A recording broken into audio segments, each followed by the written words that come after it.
Ini isi surat usulan pemakzulan Gibran yang dikirim ke MPR dan DPR.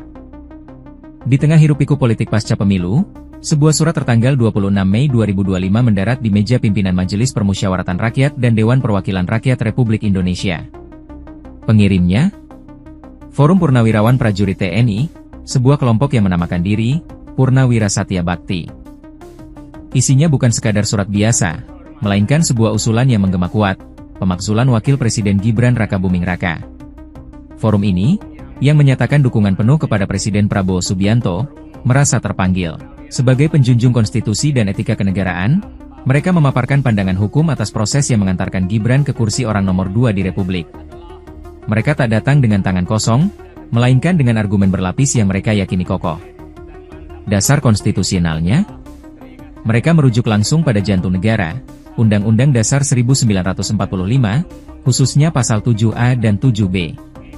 Pasal-pasal ini, bagi mereka, adalah pintu masuk untuk memberhentikan seorang wakil presiden jika terbukti melakukan pelanggaran hukum atau tak lagi memenuhi syarat. Tak lupa, TEP MPR nomor 11 tahun 1998 tentang pemberantasan KKN turut menjadi landasan, begitu pula Undang-Undang Mahkamah Konstitusi dan Kekuasaan Kehakiman.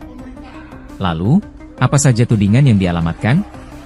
Pertama, dan mungkin yang paling fundamental, adalah soal tiket Gibran menuju pencalonan. Forum Purnawirawan TNI menyoroti putusan Mahkamah Konstitusi nomor 90 tahun 2023 yang mengubah syarat batas usia Capres-Cawapres. Menurut mereka, putusan ini cacat hukum. Mengapa? Karena Ketua MK saat itu, Anwar Usman, adalah paman dari Gibran sendiri.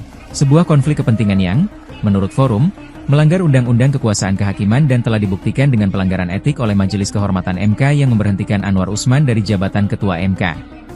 Karena itu, mereka berpendapat, putusan MK 90 seharusnya tidak sah dan perkaranya diperiksa kembali.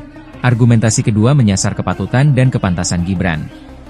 Dengan pengalaman yang mereka nilai sangat minim, hanya 2 tahun sebagai wali kota Solo, dan pendidikan serta ijazah yang amat patut diduga tidak jelas, Forum ini membandingkannya dengan wapres-wapres pendahulu yang dinilai jauh lebih mumpuni.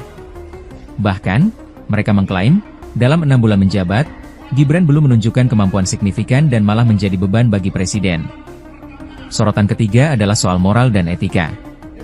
Sebuah nama akun di platform Kaskus, Fufu Fafa, menjadi pusat perhatian. Akun yang aktif antara 2013 hingga 2019 ini, yang diduga kuat terkait Gibran, dikenal kerap melontarkan komentar menghina tokoh politik, termasuk Prabowo Subianto, Susilo Bambang Yudhoyono, dan Anies Baswedan, bahkan komentar bernada seksual dan rasis. Sebuah investigasi oleh kelompok Peretas Anonymous Indonesia, menurut surat tersebut, mengklaim data pribadi akun itu mengarah pada Gibran.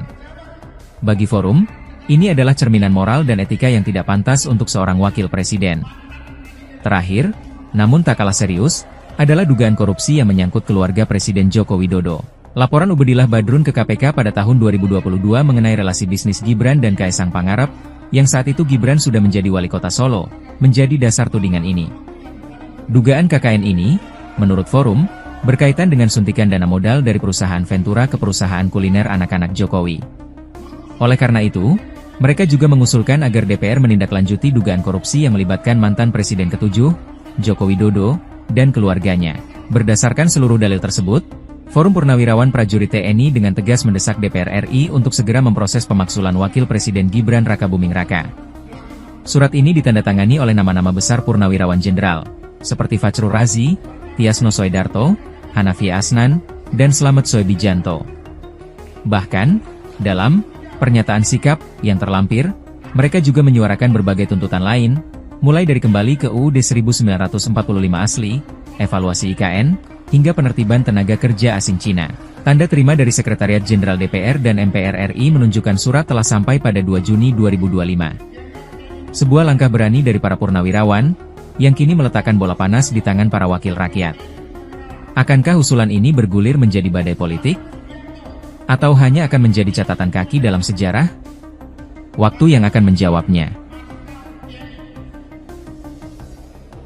Ikuti terus informasi-informasi terkini lainnya di SIP News Network.